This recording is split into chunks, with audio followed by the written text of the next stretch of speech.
in sports, there's a finite outcome. I win, you lose. And it was really, really challenging when I got into business to rethink how I framed winning and success. I'm Stan Christensen, and this is All Things Negotiation. Today, my guest is Chad Hutchinson. Chad is one of 7 people to play professional football and professional baseball. In our conversation today, we talk about how he bootstrapped his way up and chose between those 2 sports. We talk about his negotiation through agents, with players, with coaches. And then we talk about the second part of his career, which has been in finance. He has worked his way up from the ground to an exalted position currently at Arctos Partners, where he invests in sports teams. And he has fascinating stories about negotiating with the owners of those teams and everything involved in private equity and sports. I think you'll really enjoy the conversation. So welcome to the podcast, Chad Hutchinson. Stan, I'm super excited to be here. Yeah, thanks for having me.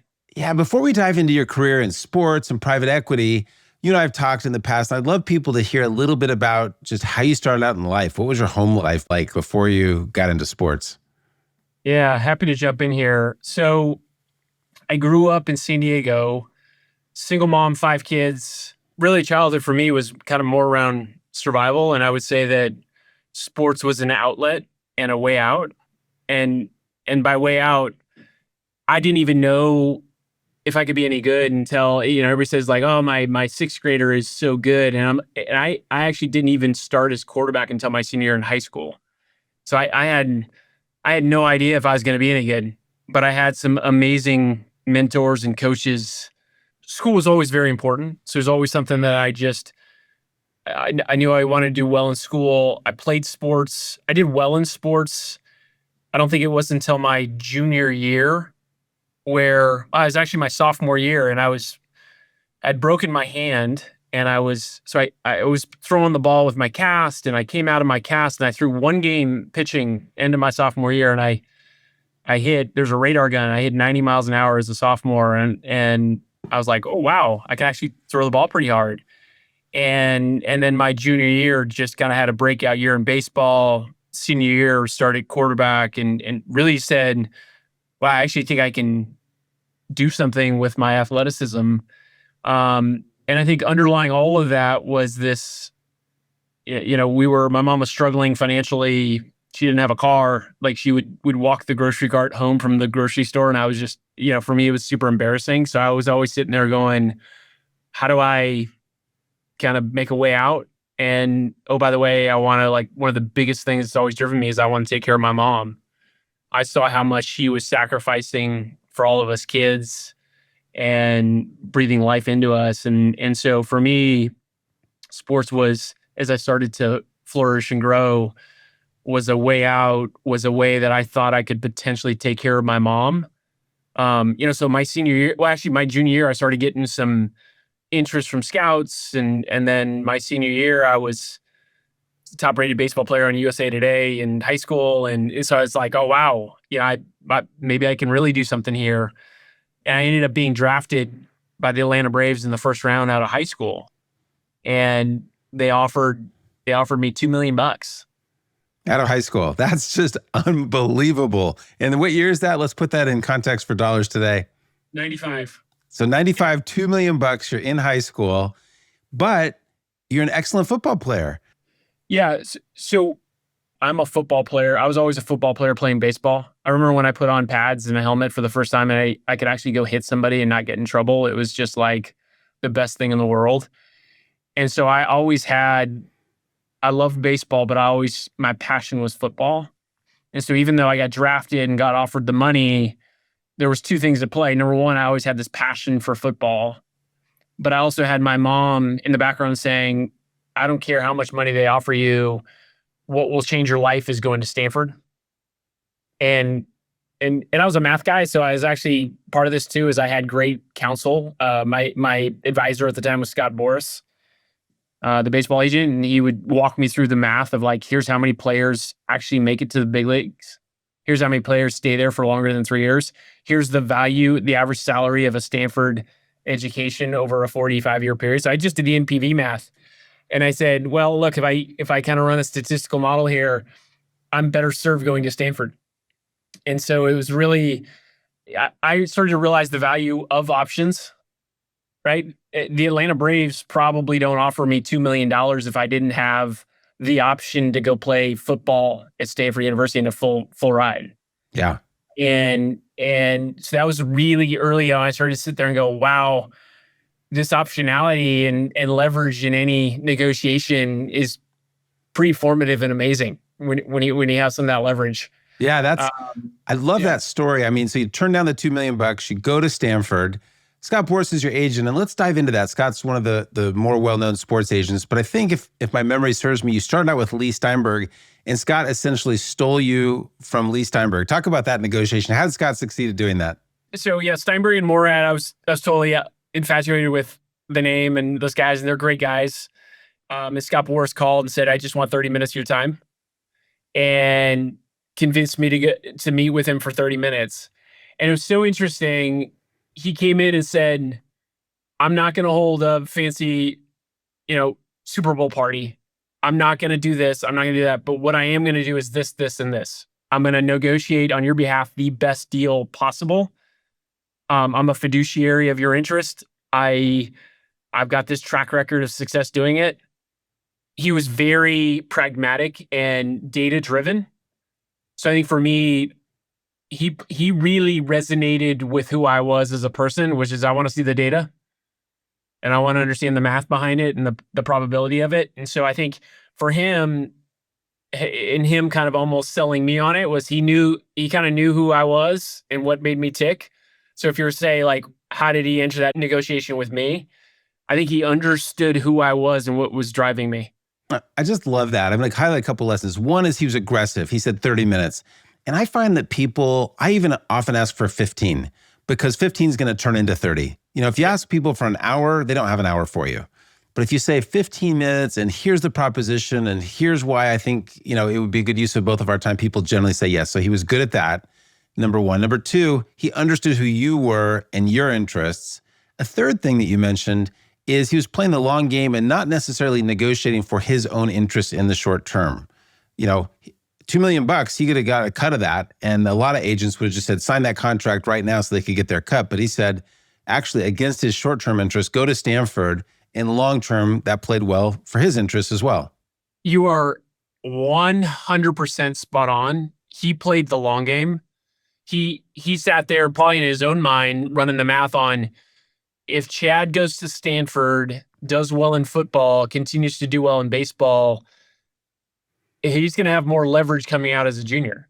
Yeah. And that's what played out. So for him to go in and not maximizing the short term for himself and to sit there and that was what completely resonated to me. Was also, he was like, I'm willing to sacrifice in the short term for Chad's best interest in the long term. That completely sold me. Love it. So you did come out, I think, was it your junior year that you went to the Cardinals after Stanford?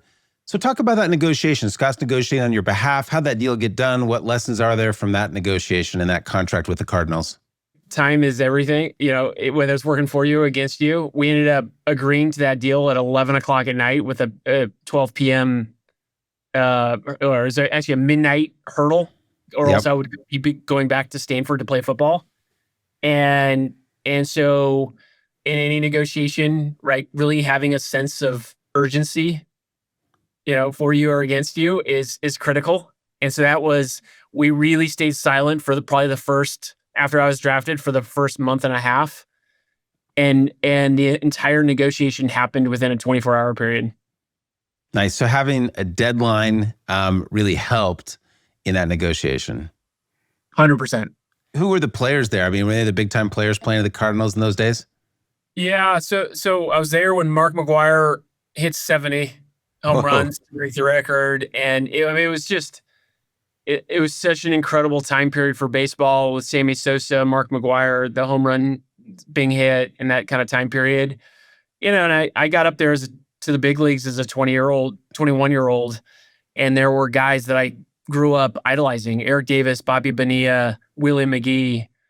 They were all on my team. And the hard part about that was at 21, I really hadn't built the foundation to deal with the pressure. And so when I got up to the big leagues almost too early, I completely cracked. Right. And so I always tell people, be diligent and patient enough to build your foundation so that when you are in the limelight, you are ready, because you're going to face adversity, but that you're ready to succeed. So it's like, make sure you build in the dark, build a great foundation and not rush it. One of the things for our listeners under the age of 40 might not know that was a period of a lot of controversy in Major League Baseball. And I think Mark McGuire, Sammy Sosa, some of the names you mentioned were caught up in that steroid essentially debacle. I mean, it really hurt baseball for a long time. Now, pitchers probably didn't feel as much pressure to take steroids, but did you feel any conflict there? What are your internal negotiations when that's going on or in the locker room around you? I felt no pressure because I always told people, I had no problem throwing. I threw the ball really, really hard. So it's not like I needed some extra juice to throw the ball. I could throw it almost 100 miles an hour. But if there was something that I could actually take to help me throw strikes, I might have taken it. But no, there was no pressure. I was just a young pup coming up. So I was probably oblivious to everything else going on. And I know there was a lot of noise around performance enhancing drugs and what was being used. But I always say still the hardest thing I think in sports is to hit a 95 mile an hour fastball. So for Mark McGuire, I learned a lot from him on approach, right? Like how he's such a student of the game behind the scenes, and the amount of work that he put in just in understanding the pitcher. And I think it goes to negotiation a little bit, is like he put in the front end work of actually understanding he was facing, so that when he was out there, he could almost outthink that pitcher. He knew what was coming, when it was coming. He knew what was his pitch, what he should focus on. And I translate that to negotiation. Is like doing the preparatory work beforehand is critical in every negotiation. So you understand who is against you, on the opposite side of you. What are their motivations and ambitions? And Mark McGuire was a phenomenal student in the game. Yeah, let's talk about that with athletics generally, with preparation. It seems like some of the greats, and again, we hear more about the Mark McGuires, the Michael Jordans, the Steph Currys that famously put in more time in the gym than their teammates. Did you find a correlation there? The guys who prepped more actually did better? And how'd that relate to raw talent? Yeah, great question. And I think it's the hard part of unpacking that. It's almost a circular loop of get a little success, work harder, get a little bit more success. You see this circular loop of just success. That I think on the front end of a lot of the sport, when you get to the highest level, everybody's got the athletic talent, but you got to be in the right system, the right people around you, the right circumstances. You got to stay healthy. You got to get a little bit of success. You got to put in the work, and then it just builds upon itself. And I think it's tricky. Like everybody likes to say, like, "Oh, look at Steph Curry. He works this." But I'll be honest with you. Like I put in that much time in the gym, off the court. Like I studied. Did I have a phenomenal pro career? No. And so it's a little bit, there's so much more that goes into it. And so I always tell people, really, ultimately, when you get down to it, is like understanding what are the controllables. And you got to control what you control and understand what you can't control. I have 3 kids right now. And I think this does go to negotiation too, is like, I have 3 kids and I keep telling them in sports, control the controllables in your sport, which is your attitude, your effort, and your preparation. The outcome when the ball leaves your hand in baseball as a pitcher, when the ball leaves your hand, I don't know if that hitter's looking for an inside fastball. He's going to absolutely rip it. I don't know that. And so you have to take almost a little bit of the outcomes of these things out of the equation and look at the process. And I think that in negotiation, there is a attitude, effort, preparation piece of this. Sometimes things work against you and a deal doesn't get done. And you have to be confident that like, hey, I did everything I could to be successful. And sometimes I got to walk away. That's so good. And I think it's even more true in negotiation than sports. Some people do come with raw talent. Some people come natural in their abilities to negotiate. Not that many.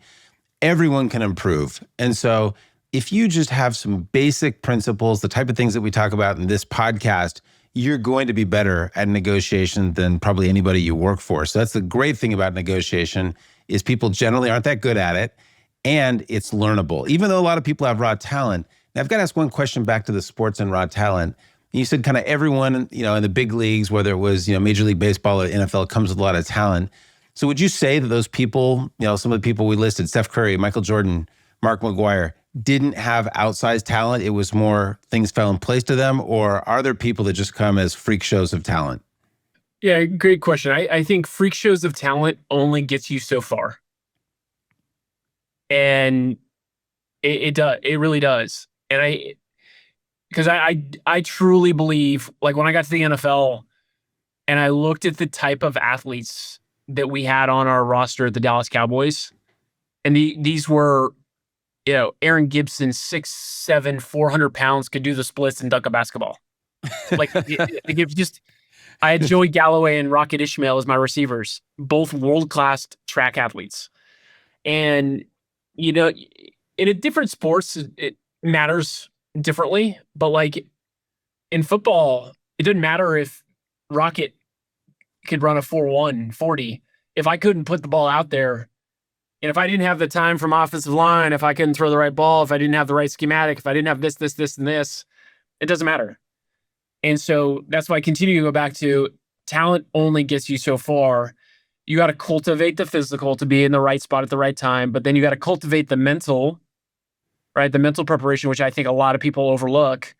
And then there is a kind of I call it a spiritual side of the equation that I think is critically important as well. So good. Well, let's transition to football. Now, you're one of 7 athletes who played both professional football and professional baseball. So you are kind of that freak show athlete. How'd you decide to transition away from baseball? You said it was kind of a tough start, but talk about that transition to football. Yeah. So I had completed my first contract with the Cardinals, and I was negotiating. Scott Boris was negotiating another contract, and I was supposed to go down to Venezuela for winter ball. 9/11 happens, and it was one of those moments where I sat there looking at people jumping out of the building, taking their lives, and I sit there and was like, if my life is taken tomorrow, what would I regret? And my regret was not going and playing football. And so I would have every year I'd have in the offseason, general managers call me and say, are you ready to come back to football? So it was always in my head, like, man, should I do this? Should I do this? And finally, I just said, I'm going to do this. And I called Scott Boris. I was like, I want to play football. And he said, you're crazy. I'm negotiating a guaranteed contract, another 4-year deal. Like, this is going to set you up. You can take care of your mom. And you want to go try and play in the NFL. And I said, I do. And so he basically didn't believe me. And so 30 days later, on my own volition, I coordinated my own little combine in San Diego, and I ended up having 25 teams show up, and I ran the 40 and through. And Time out. I don't know of this ever happening. So you ran your own combine. I know a little bit about combines, and that means you had to individually reach out to the teams and say, come to my show. Yep. That must have been a tough negotiation of itself. Yeah, but it was like so, my why was so large, right? Like I had this clarity that I think in any negotiation, and this goes to kind of like, let's talk about the fundamentals of negotiation. I always say, like, in negotiation, there's 3 principles that I walk in with. It's why, what, and who. And my why is critical.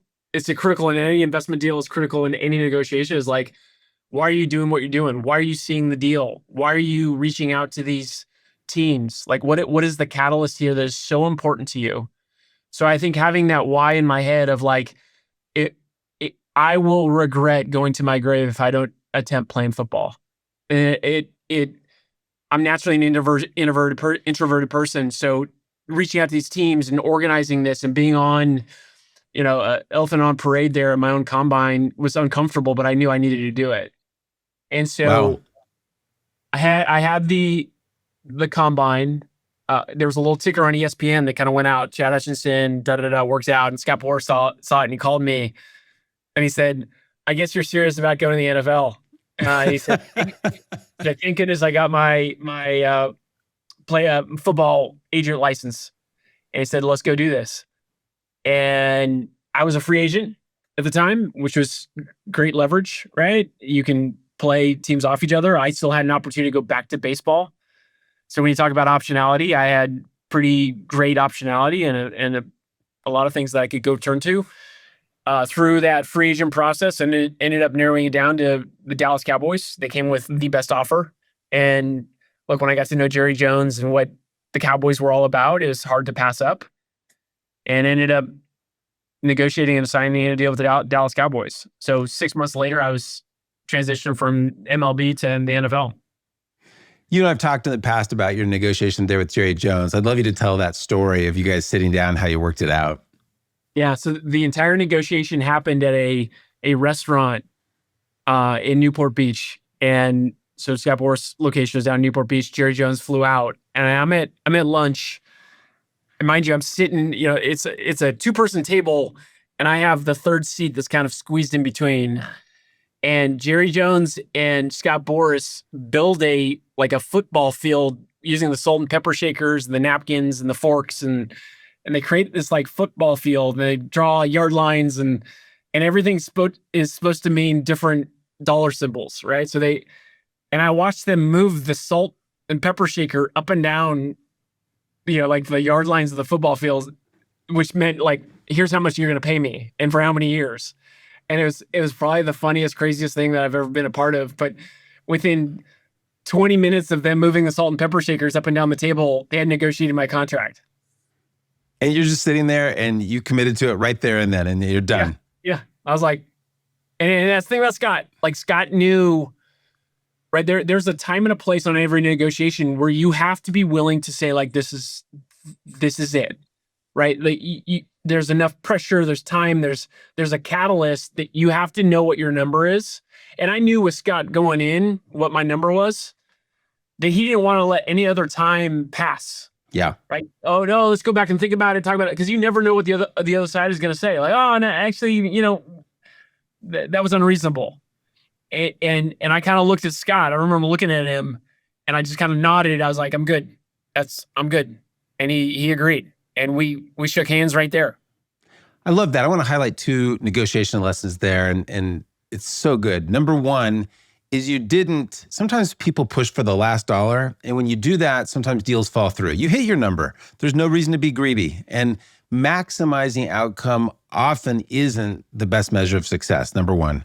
Number 2, you had great alternatives. You had a big fat contract in Major League Baseball. If it didn't work out for you in the NFL, you could have gone back there. You had backup teams in an NFL. Dallas, you liked the best, but you had some good alternatives there. So the strength of having a good walkaway alternative gives you the power, gives you the confidence to get the deal you want, and you did. And so congratulations on that deal. Well done. Thank you very much. Yeah, it was exciting. Jerry Jones, controversial figure. I know you guys had a great relationship. What was his superpower? Give the kind of positive side, because the media gives a lot of the negative side of Jerry Jones, but what did you find in him as a either negotiator, partner, owner? What jumps out about Jerry Jones? Well, so let's first look at what he's built with the Dallas Cowboys. It's the most profitable, highest grossing revenue team in the world, which is absolutely incredible. Yeah. I think with Jerry, some of the values I think Jerry has is I would say his courage, right? He knows what he wants, and he's courageous to go get it. And it takes a ton of courage to actually go out on a limb and do some of the things that he's done and take a stand on some of the things that he has. And so I think he has tremendous courage, but also behind the scenes, what he's built with the Cowboys and his organization is a first-class organization of talented people around him. A lot of those are his kids, right? So I think there's phenomenal alignment within his own organization of everybody's in this boat together, rowing in the same direction. I think he has a great sense of commercial, he knows where to press, but also where to back off. I would say he's one of the most commercial people. And everybody says what does that mean, commercial? I think he has a great way of reading people. And being commercial means I'm not always in this to extract the last dollar for myself. I want to kind of 1 + 1 = 3 type of thing. Let's create the most maximum value for everybody. I know he gets a lot of heat for being so involved with the Cowboys and some of the decisions, but I sit back and go, yeah, but he cares that much for this organization and for this community. And now living in Dallas, I get to see it, firsthand, is he does care that much about it. And so I would rather have an owner care that much about it versus be an absentee owner who doesn't. Yeah, you and I have talked in the past about people who are billionaires. And I think we both agree that people that have that level of financial success, 100% of them, in my experience, and I'm curious if you see it any differently, are controlling. They get involved in the details. They're not just hiring people and delegating. Is that your experience? It's a great question. And given the fact that I deal with billionaires every day in my current job, I would say there is a broad spectrum of behavior. I think, and I will say, I think some of the most talented owners that I deal with day in and day out have the ability to delegate. Well, number one, pick phenomenal talent around them, and then delegate appropriately. And I think that that's like an incredible way of maximizing their own leverage so that they can focus on the things that are most strategic to their portfolio, their team, et cetera. And I think the people that get so deep in the weeds that they can't trust others and delegate, like, I actually don't see that trait very often across these billionaires. I think they're phenomenal delegators. Interesting. Yeah. Yeah, that's great. Before we move on to your business career, which has been as successful as your sports career, and I'm so much in admiration of both, let's talk about playing in the NFL. So your first game, you're going up against Peyton Manning, no slouch on the other side. You're starting. I mean, that's got to be a big moment. So describe the feeling of starting in your first NFL game, because that's different than baseball. And talk about how that first game went. What happened there? Yeah. Well, I think one of the things that stands out the most to me about that first game was it was an away game in Indianapolis. I'm starting against Peyton Manning and the Colts. And when you go to away games, the home team gets to give the balls to the refs to be put in play. And generally what happens is a new ball in the NFL is super slick and hard. It's really hard to throw. And so, like, whenever I go on away games, it's like the hardest ball to throw. But I remember I actually got one of Peyton Manning's balls that it came in and I got to use it. And it was like this squishy, broken in ball. Like, man, it must be nice to be a seasoned vet that gets to use his super nice broken in balls. But look, it was a challenging game. I got absolutely crushed. We ended up losing. I think the coolest part about it was, like, after the game, I'm just absolutely, kind of broken and sitting in the locker room. And Peyton Manning comes in our locker room and comes to me and was like, "Hey man, great job. Like, keep your head up. You got a ton of talent."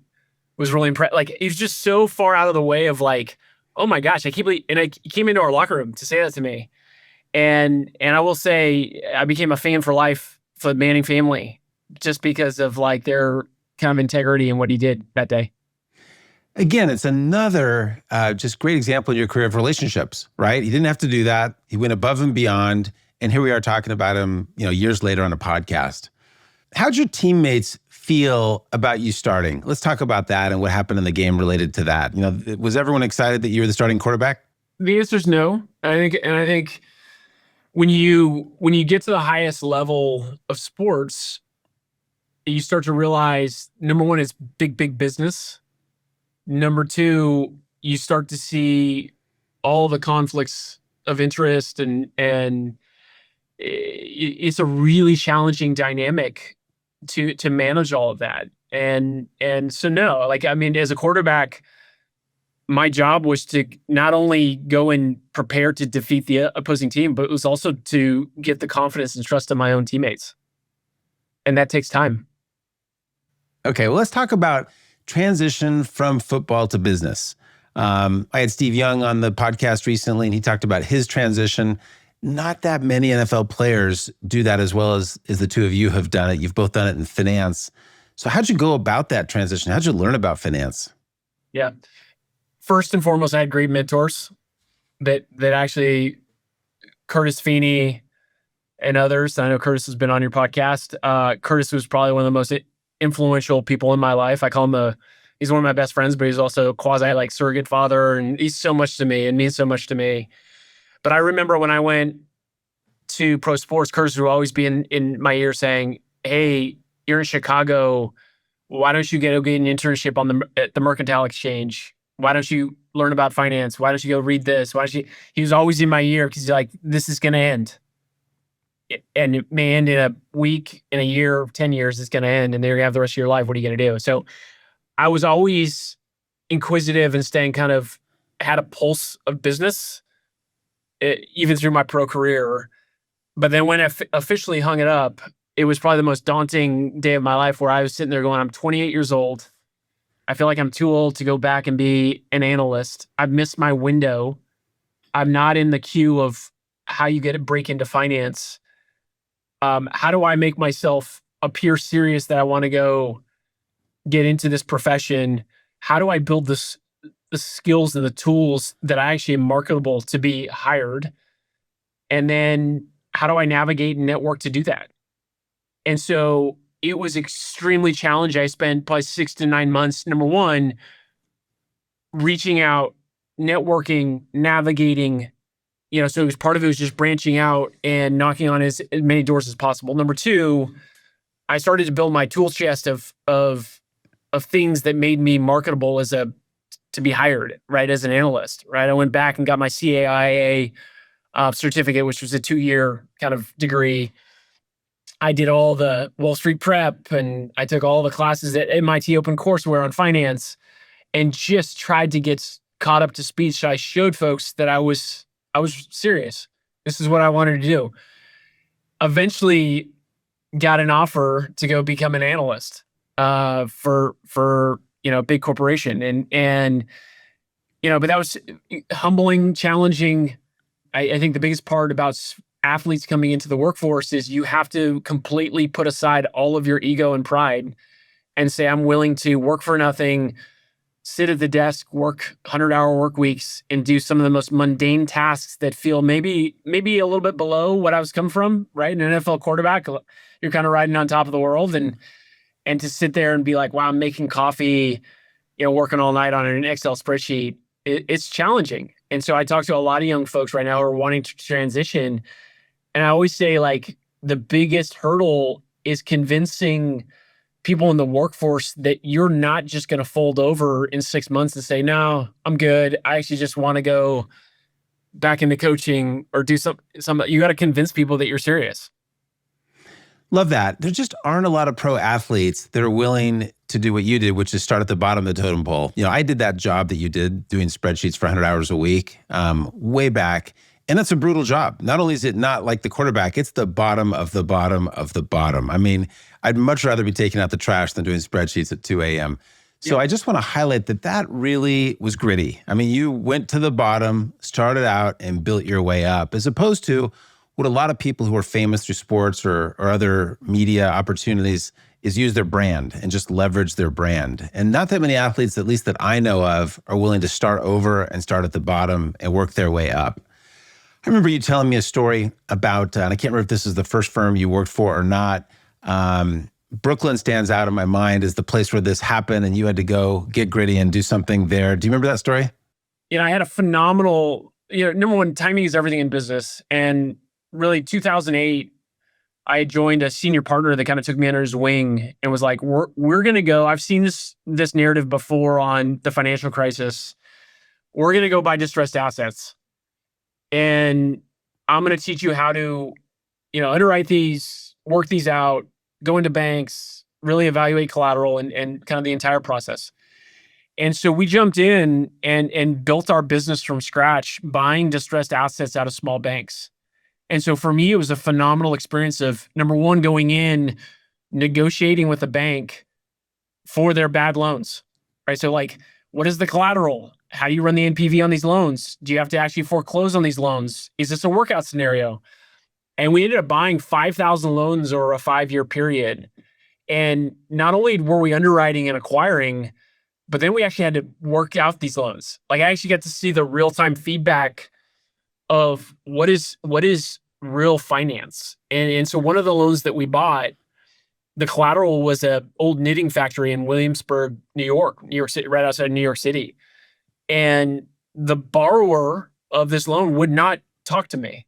I'd call him, wouldn't pick up. And so I ended up flying out and sitting on his doorstep. And eventually, like I knock on the door, and he's like, because So he doesn't know you're on the way there. He literally doesn't know you have an appointment. You just show up at his warehouse. I just show up. And it was amazing experience to me, because then we ended up working out the loan and getting paid off. And I think the real lesson that I learned was the value of showing up where others do not want to is incredible in business. And I've kind of taken that throughout my entire career. Is I'm going to go do things because I'm not the blue chip. I worked at Goldman Sachs as a 22-year-old and just had this blue chip kind of like career path in finance. I've always had to say, where's there an opportunity? Where's there white space? Where can I go do something that others don't want to do? And I've always done that through my entire career. Another example of that. So you left that firm and you went to one of the TPG funds. I think it was 6th Street. Yep. Talk about your experience there. What sector did you work in for 6th Street? What was the white space that you went after there? Yeah. 6th Street was, I call it my PhD in finance. And for those of you who don't know 6th Street, it is we called it an omnivorous vehicle that can price any risk. And I know that sounds kind of esoteric and vague, but truly what that means is whenever there's a dislocation in the market, whether it's credit, equity, growth equity, when there's a dislocation, when there's a clear why that our capital is needed, we will go price that asset in that industry. We may not be the experts, but we will get 95% of the way there, and then we'll hire the experts in the space to get us to 100% of the way there to price the risk. And so I was there for 8 years, and I worked on everything: agriculture, oil and gas, technology, like anything that kind of traded off that there was a clear why for our capital need, we would go do. And so it was just one of the best experiences that I've had in understanding how to price risk and truly negotiate. You know, I've talked over the years about some of these stories, but I remember you focused on agriculture, which was pretty orthogonal to anything you'd done in the past. So how did you learn agriculture? Did you have to go talk to farmers to learn it? Like, you know, again, your gritty background comes up again here. Tell some stories from those days. Yeah. So definitely no background in agriculture, but as at 6th Street, the beauty of, once again, going back to the beauty of that firm is any best ideas win, and they give you a ton of leeway to go figure out a new investment theme. And you got to do it, right? It's kind of sink or swim. And so I remember sitting around hearing people, this was in the drought kind of years of California, 2010, 11, 12, and hearing people talk about water and how do you price water? How do you monetize water? How do you think about water? Is it through agriculture? So I kept hearing this. I was like, wow, there's really something here. Let me go figure this out. And I was living in San Francisco. So I drove down, I remember it was, I think early February, probably 2013, drove down to the World Ag Expo in Tulare County. Spent 3 days walking around like a dirt field expo, huge expo, dairy farmers, every farmer's out there. I mean, it is massive. And I was completely out of place, but I just kind of dove right in and ended up seeing some people that I knew and started to navigate it. And it was one of those things where I said, I'm going to drive down to Fresno and Bakersfield and actually have boots on the ground and begin to understand number one, is there a need for this capital? Right? Good, kind of goes back to that statement of like, why? What would be the why of them needing our capital? Is there a need here? Yeah. And then it's understanding like, who am I dealing with?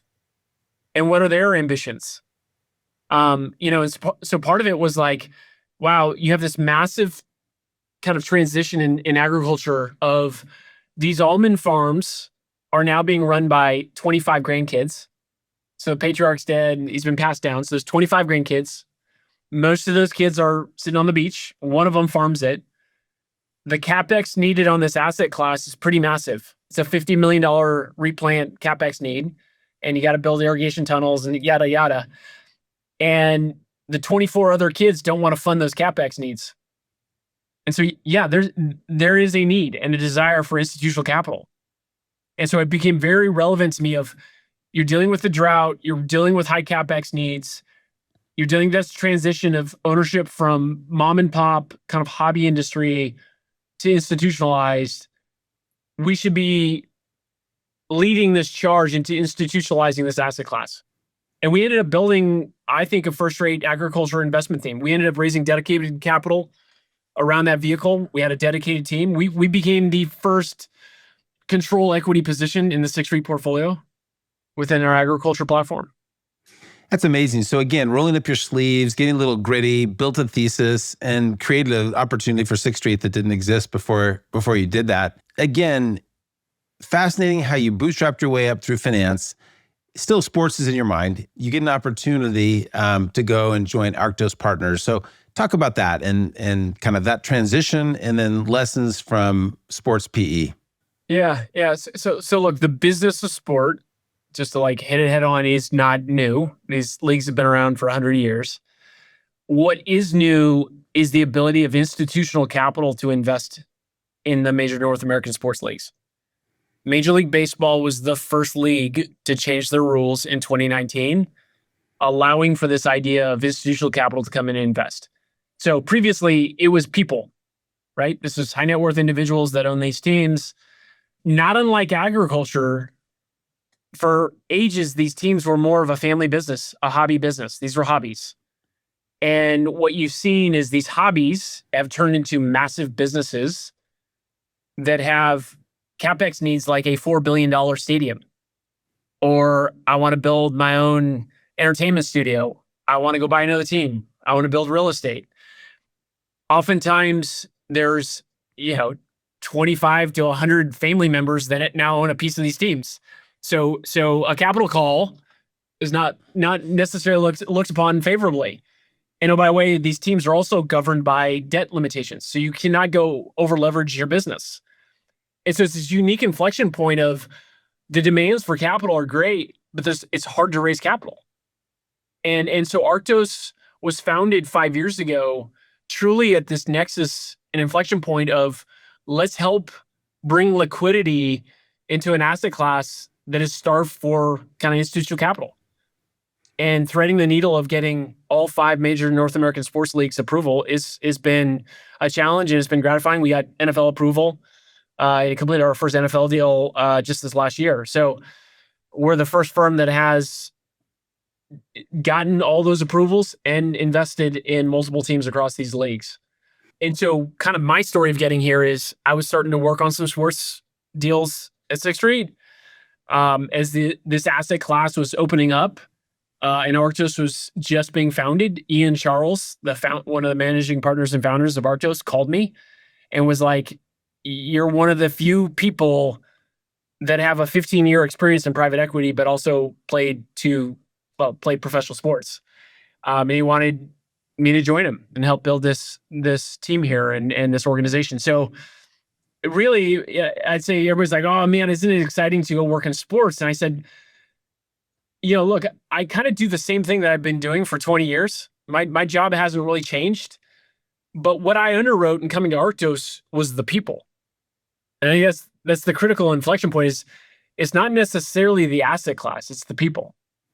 The asset class, like if I'm working on agriculture, if I'm working on tech, I love just the investing in general. So it's all the same to me, but I think the people is what's critical. And I think, getting around people you trust and that you have alignment with was critical. And that's truly why I joined. When I got to meet Doc O'Connor and Ian Charles and the team that we were building out, I said, I'm going to move my family to Dallas, Texas, and really rip, our home was San Francisco, kind of upend our roots and move my family because I want to be building a company with these people.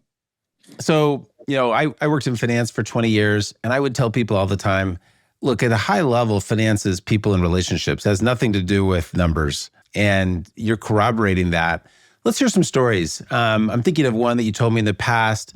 You mentioned that Jerry Jones, his kids work in the business. You mentioned that, most of these teams are owned by families and have a lot of people, whether they want to make a capital call or not. So you're kind of mediating in families. You're building relationships, trust built over time. And trust can really only be built over time. Tell us the Austin Martin story and how you guys invested in that and how long that took. And I think that's a fun story. Yeah. We are incredibly proud to be part owners of Aston Martin Racing, the Formula One team, and big weekend this Yeah, good luck. in Miami. And it was really a 3.5, 4 year journey of getting to know Lawrence Stroll, getting to understand his motivations, um, figuring out where we could be helpful to him building his team. Right. And so if you look, stepping way back onto Formula One, we looked at Formula One back when I was at Sixth Street. Right. So it's an asset class that's obviously been around for a long time, but we felt like it was uninvestable 10 years ago. And it was only became investable in the last Concord agreement. The Concord agreement is their version of a collective bargaining agreement that was put in place in 2021, I believe. And it created this cost cap. And because otherwise, Mercedes, Ferrari, every dollar they made, they could go spend the equivalent dollar, because for them it was marketing, or if it was R&D for the car company. And so it just wasn't a really level playing field. When they put the cost cap in place, it leveled the playing field, and for me, it made it investable. And so when we stepped back, we said, oh, wow, it's now investable. There's 10 teams. Let's go meet all 10 teams and figure out where is the best place for us to potentially invest. And we did that. So that took about a year navigating. We're going to talk to Mercedes. We're going to talk to Ferrari. We're going to talk to Haas. And you begin to boil down of like, look, some of these teams are uninvestable. They don't want capital. They don't have any, there's no why. They've got enough money. They don't, there's no CapEx need. There's no desire to grow in this area. They don't need help. And it really kind of boiled down to a select few teams. And one of those was Aston Martin. So we ended up getting introduced to Lawrence, really liked him and what he was building. And he has a track record of taking assets like Tommy Hilfiger, took Tommy Hilfiger out of bankruptcy and built it into a multi-billion-dollar asset. Right. So he's just a phenomenal genius at building brand value. And so that was a key piece for us, is he knows how he's in it for the economic game. This is not just a vanity project for him. And look, for the first year and a half, we couldn't get to an agreement on deal terms. And we talked and we tried to get there. We understood what he needed. We couldn't quite get there for our cost of capital and what we needed. And, he called us. It was at a couple years ago, 2 years ago at Austin, the race in Austin. And he said, why aren't you guys down here? And we're like, well, we didn't think there was anything to do with you. And he's like, no, I want to get a deal done and have it signed by Las Vegas, the Las Vegas race, and have this announced. And so really, it was like this crucible time period of, we only have so much time. I think that was Austin's in October, and the Las Vegas race was right before Thanksgiving. So call it 6 weeks to completely do an entire deal. But it was like, we understood what he was driving for. We were trying to meet our needs. It was this perfect confluence of energy around a transaction that we ended up consummating the deal in Las Vegas, signed the deal in Las Vegas and announced it. And, it's been a phenomenal partnership. We brought on some other great LPs. We're growing a lot, and we've made some, pretty splashy headlines of people we've brought on board. So it's an exciting partnership. So again, that's an example of one where relationship was built over time. It was kind of more relational than transactional. And then the transaction happened just quickly in due course in 6 weeks. And so, how much time did you spend before that 6 weeks building up to the transaction? I'll answer it directly, but let me give you my own ethos in relationship building. Is everybody talks about sourcing and deals, and I always say sourcing should never be transactional. It should always be relationship building. I actually never go into a meeting thinking of, how do I get a deal out of this? I always go into, how do I get a relationship out of this? How do I make a friend? Yeah. How do I get to know this person? Yeah. And look, I would say 80% of my relationships have never been, and these are business relationships, there is no deal to be done. It's just the fact that I enjoy these people. I've gotten to know their kids, and that to me is very fulfilling. But then there's the other 20% that you cultivate. I mean, I have a friendship that, 15-year friendship that we just, did a big deal 2 years ago. We had no intention of doing a deal, but it was that 15 years of history that immediately when there is a deal to be done, we trust each other. We got it done in short order. And so with Aston Martin, it was 4 years kind of cultivating that friendship and that relationship to like, hey, we trust each other. Let's go consummate a deal. And trust is everything in these. If you don't trust each other, you're never going to get deals done because there's give and takes across the board. For sure. Before we go to kind of your recent 15-year relationship with the deal that got done, let's just highlight those points. One is that relationships of trust happen over the long term, number one. Number two, and you bring up so articulately, if you're trying to get something from someone, they feel it, they know it, and they're on defense. But in the context of an ongoing relationship that is long-term, there are gives and takes, to use your words, and you figure out how to do a win-win approach as opposed to just extracting value. And so it seems like that's been a real theme throughout your career. Yeah, it is hard because like my background in sports, there's a finite outcome. I win, you lose. And it was really, really challenging when I got into business to rethink how I framed winning and success. And I think that's one of the hardest things is actually like reframing that success in business is not I win, you lose. It's how do we figure out where we both win and build a sustainable business that lasts far beyond us. And I think where businesses get into problem, and I learned this in the distressed credit side of the equation of like, where businesses get into trouble is they're making short-term decisions to maximize short-term outcomes. And oftentimes it's in a zero-sum game. I win, you lose. Let's still drown and just go back to sport for 1 second. You have folks, and again, Michael Jordan, maybe one of the most written about and talked about athletes in any sport. He was known as, not friends with anyone on the other team and just a mercenary and just there to win no matter what. There are a lot of other athletes that, do the Peyton Manning thing and come over to the locker room. That doesn't sound like Michael Jordan would have done that. What's your view on that of athletes? Do you have to be win-lose? Can you collaborate? And talk about that context of either internal negotiations within a team or against opponents. Sports, because it is a finite outcome and it is a zero-sum game, I think there is a little bit different complexity to like a Michael Jordan.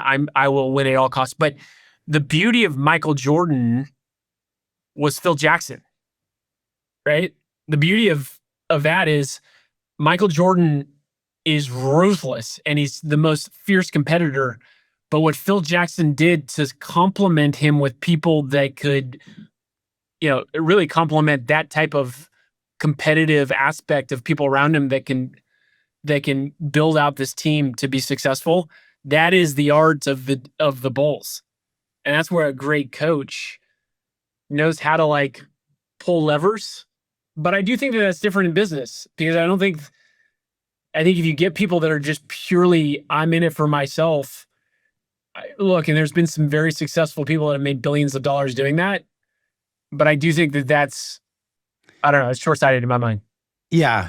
We're running out of time. I want to touch on college sports.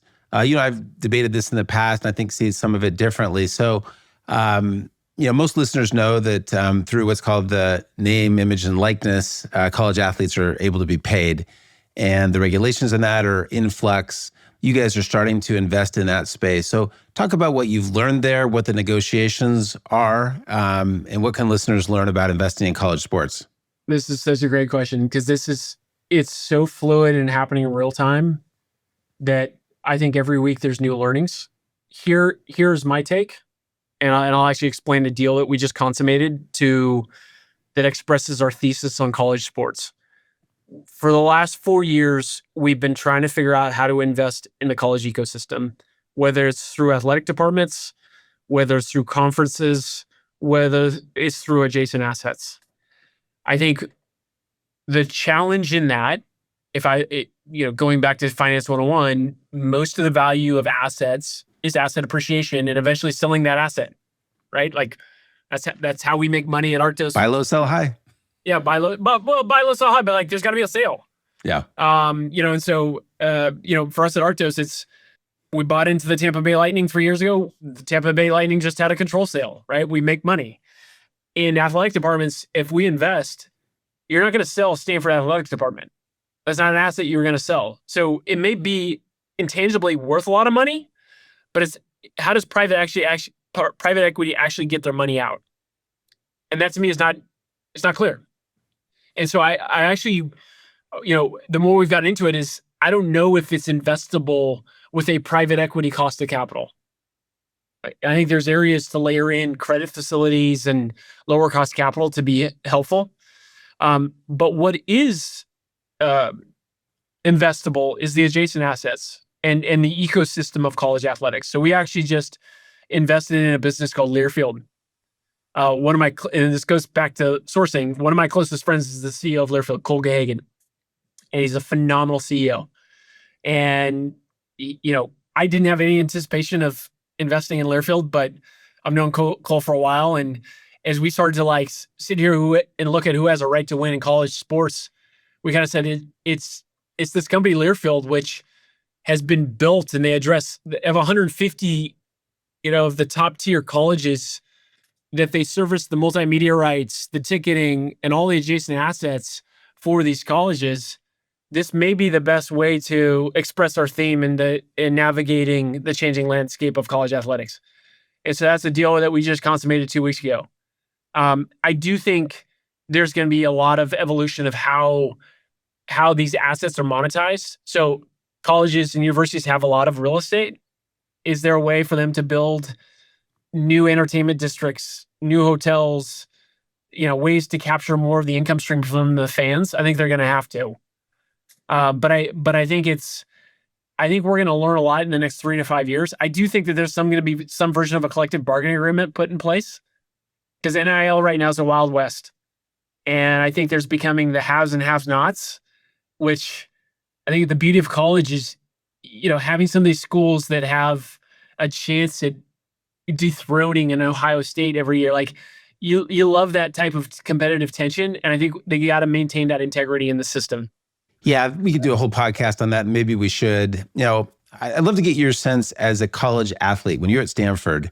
With that money, today if you're at Stanford, you wouldn't have been doing. I remember in years past you talking about laying sprinkler pipe and doing manual labor, while you weren't practicing to pay for college. Just to give that first person perspective, and if you think athletes should be paid in college. Yeah. So I think number one, like in all life and business and politics, there's two biggest swings either way, right? So when I was coming and playing at Stanford, I had no money. I couldn't go home in the summers or Christmas break because I didn't have any money to get home. I had to work jobs just to pay for food. I had to cut grass just to pay for my housing. So it's I was sitting there going, wow, this feels really unfair. I know I'm getting a great education, but this feels really unfair. Now, the opposite side right now, where these kids are getting paid $2 million to go to school, that kind of doesn't feel right either. So I do feel like that there's a middle ground that needs to be addressed, that needs to be sustainable, because the way it's currently set up, I think only the top 10% teams can actually afford, these athletic departments can afford what's going through to these players. Yeah. And so you either have to grow revenue, which I think on the edges you can grow revenue, or you have to cut costs. And nobody wants to do that. And so I think you're coming to this inflection point of unsustainability that has to be addressed. Yeah. I guess I have a different concern, which is, since I've been teaching at Stanford for over 20 years, not that many people, even the athletes at Stanford, one of the best programs in the country, are eligible for NIL dollars. It's really, if we're honest, it's primarily football. And I just don't think that throwing more dollars that could go to other places at the academy towards individual players is great. Yeah, you mentioned the $2 million number. I mean, a kid doesn't need $2 million at Stanford. And just like folks that work in the NFL for 3 or 4 years and made $4 million a year, they tend not to do well after that. So I'm concerned for the long-term value of the athlete. I'm concerned for the opportunity cost of the college, because there's only so many donor dollars. And if they're going for a $2 million quarterback at Stanford, they're not going to the math department. And so those are some of my concerns. Yeah, I agree. And I do think that's why I think there needs to be some sort of middle ground just for higher education writ large. There has to be a middle ground so that it becomes sustainable on the education side and the athletic side. We're just about out of time. Let me just hit you with a couple rapid fire questions at the end. Athlete that you played with that you most admire? Rick Ankiel. Rick's the guy that got the yips. I was in the big leagues with him and got the yips in the highest, in a playoff game against the Mets. And to watch, he was 19 years old, second in the ballot for Rookie of the Year, one of the most phenomenal pitchers I've ever been around. And to go all the way down to low A ball in the minor leagues and to come back and have an 8-year career as a center fielder is one of the most amazing testaments of resilience that I've ever been around. And I learned a lot from him. Love that. Best coach in your career and why? Ed Burke. I wouldn't be here today. He was my high school football coach. I was fifth quarter quarterback my freshman year, which means I was so terrible. They had this extra quarter for the scrubs to go play. and I was going to quit after that year. And he calls me in and he said, I think you can be an NFL quarterback. And I'm like, I can't even take a snap. And he asked me to come up during the summers, I would go up. I would spend the first half of the day cleaning the locker room and the second half of the day working with him. And he breathed life into me in so many ways. And I call him, once a quarter. I still see him. Once again, my entire life would be different if he hadn't breathed that life into me and believed in me. That's great. So you go back to high school for that. One piece of advice that you give young people entering their careers, it could be entering sports or entering business, around negotiation. Understand the why, the what, and the who. The why is, in any negotiation, is why are you at the table? The what is, what are you trying to achieve? And the who is, who's across the table from you? Who is that person? Like, what are their needs, desires, insecurities? Like, really understand what they need. And I think if you can boil it down to those three statements in any negotiation, I think you're going to come out in a positive situation. And I'll also layer in there, before you actually understand the who of the other person, I think it's critical to understand and really dive deep on your own self. Like, what makes you tick? What are your own insecurities? Like, I'm 48 now, and I think I've spent the last 20 years deep diving into my own psyche and understanding, what are my insecurities? Why do I react defensively in these circumstances? Because if I act that way in a negotiation, right? What's the root cause of that? Why am I getting hyper competitive here, or not thinking why am I only thinking of in a zero sum situation? So I think actually understanding myself helps equip me to come into a negotiation and drive towards an optimal outcome for both parties. That's a great place to end, Chad. Thanks so much. Congratulations on your super successful career in both sports and business. We didn't get a chance to talk about family, but I know you're a great family man as well. And I just really appreciate you coming on the podcast. Stan, I've enjoyed it. Thanks so much for having me on. You're welcome. Thanks for listening to All Things Negotiation. Please subscribe to the show on Apple, Spotify, or YouTube. If you enjoyed the show, tell a friend, and be sure to engage with us on social media. Your likes, comments, and reposts make a big difference and help others find the show. The show was produced by Ezra Trupiano, original music by Peter Breinhold, and designed by Aubrey Benson. Thanks for listening.